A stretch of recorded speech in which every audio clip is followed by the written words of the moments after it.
Meanwhile, we're still waiting for accountability on the whole Russia collusion made-up story. Yes. Now that DNI, Tulsi Gabbard, has released all of those classified documents, we're actually seeing who was behind all of this. Do you want to see indictments?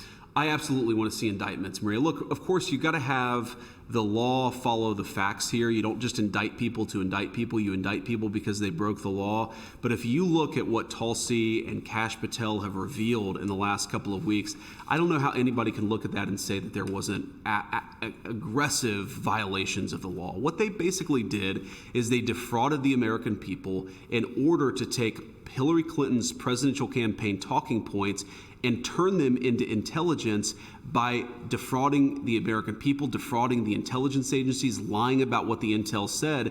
They would take something that supported a Hillary Clinton campaign talking point, and they would overemphasize it and exaggerate it. They took anything that actually contradicted that narrative and they buried it deep, and through that, they actually laundered Hillary Clinton's presidential campaign talking points through the American intelligence services. That's a violation of the people's trust. That's a violation of what our intelligence services should be doing, and I absolutely think they broke the law, and you're going to see a lot of people get indicted for that. Here's the thing that should really bother the American people. What do you want our intelligence community to be doing?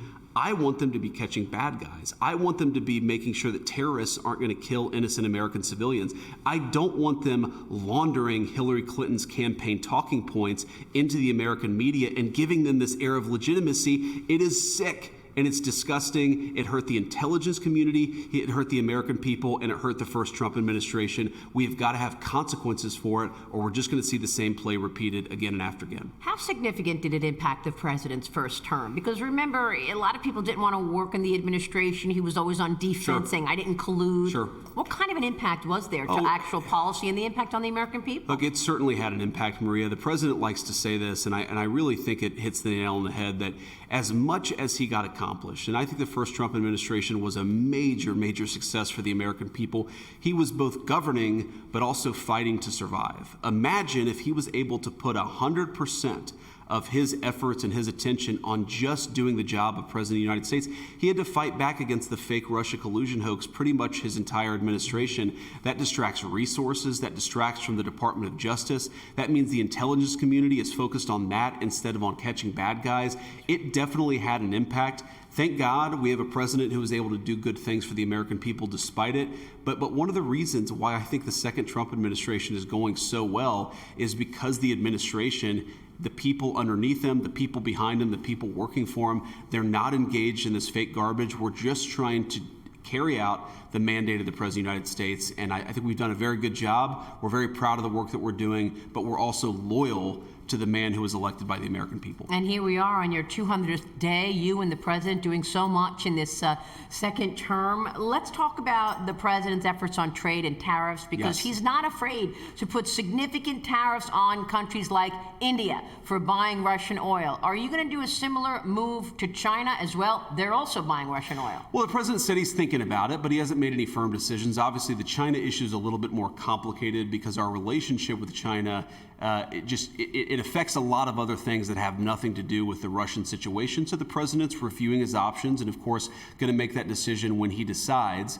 But look, what the president has used tariffs to do is two things. Number one, you saw Tim Cook just this week come in and promise $600 billion of investment to build the iPhone, to build components, to build artificial intelligence data centers right here in the United States of America.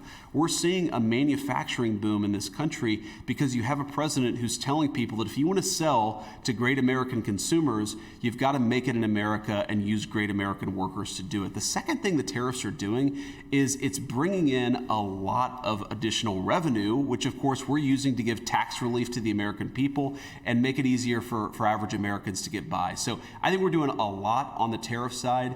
And it's also, the final point I'll make on this is it's an incredible negotiating tool, because when you tell countries that have accessed American markets and cheated for a generation, you can't get into America's market unless you pay a big fat tariff or open up your own markets. You've seen this happen with the European Union. You've seen this happen with countries in Asia. All over the world, they're opening up their markets to American goods because they don't want to pay the tariffs. So it's a great negotiating tactic. It's been great for the American people. And I think it's the most important thing, maybe aside from the border, The most important thing the president is doing is bringing back American prosperity. We're going to make more stuff in America because of the president's leadership. How long do you expect it'll take to get a real manufacturing infrastructure fired up in America? Because he's threatening 250% tariffs on pharmaceuticals, more tariffs on semiconductor chips, unless these companies commit to building it here. So how long before that can actually happen? Well, the president you saw yesterday said so long as you're committing on semiconductors and chips to build this stuff in America, he might be willing to actually delay those tariffs a little bit.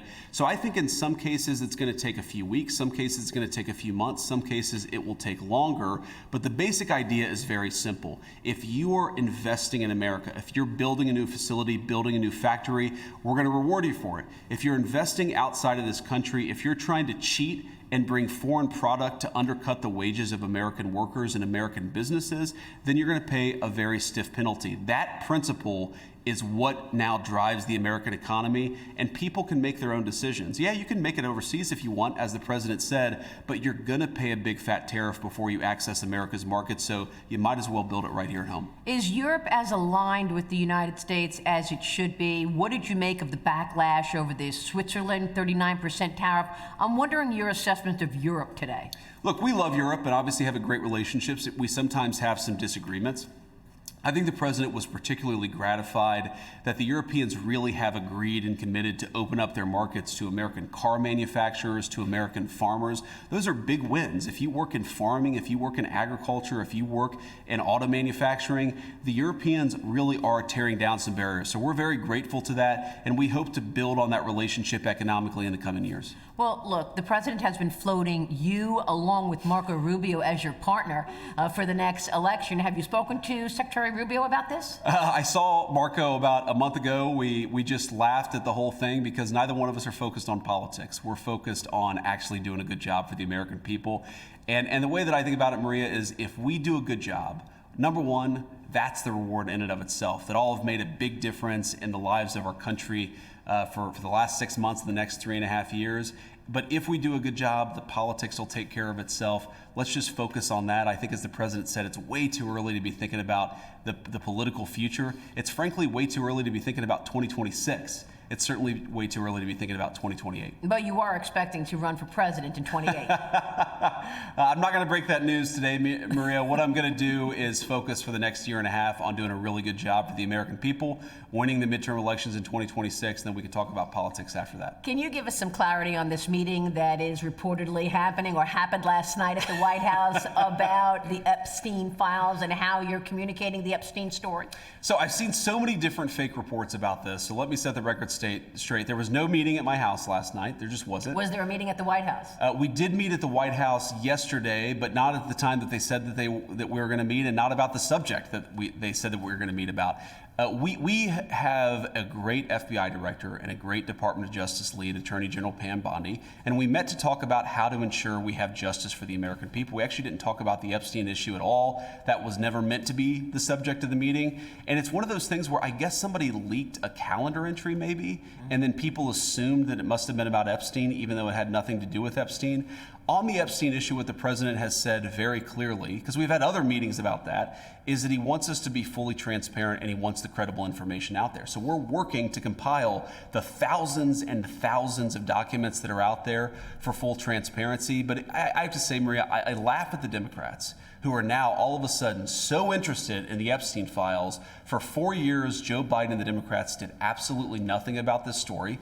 We know that Jeffrey Epstein had a lot of connections with left-wing politicians and left-wing billionaires, and now President Trump has demanded full transparency from this, and yet somehow the Democrats are attacking him and not the Biden administration, which did nothing for 4 years. Was it the right move for Comer to send subpoenas to the Clintons? It absolutely was, and it drives home how, while the Democrats have tried to make this Epstein thing about anything but, the fact that Democrat billionaires and Democrat political leaders went to Epstein Island all the time, who knows what they did, but it's totally reasonable to ask these questions. What you saw in the House's subpoena is they are trying to investigate all of the things related to this particular case. I know a lot of Americans want answers. I certainly want answers. And I think James Comer and the team of the House, they're doing the right thing. And of course, we know that Clinton, or allegedly he went to the island 26 times, 28 times. Totally appropriate for Comer to be asking what was going on at that island. Let me get your quick take on growth and this moment in time that we're at, AI, crypto, et cetera, et cetera. The Securities and Exchange Commission launching Project Crypto. What do you want digital assets to look like? And also, what about the impact of AI on jobs? Is there a plan now to fill those holes for the jobs that no doubt will go away because AI makes everything so much more productive? There's a lot of talk about robots destroying all the jobs. There's a lot of talk about how AI is going to destroy everybody's job.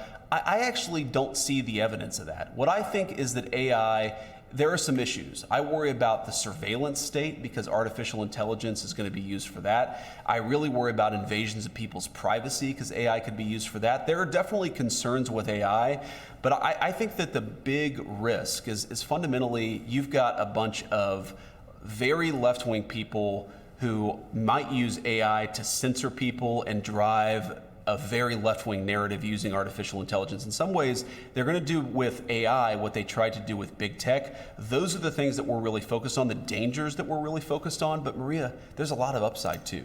And if you got to focus on the dangers, but you've also got to focus on the opportunity. I think it's going to help us cure diseases in amazing ways.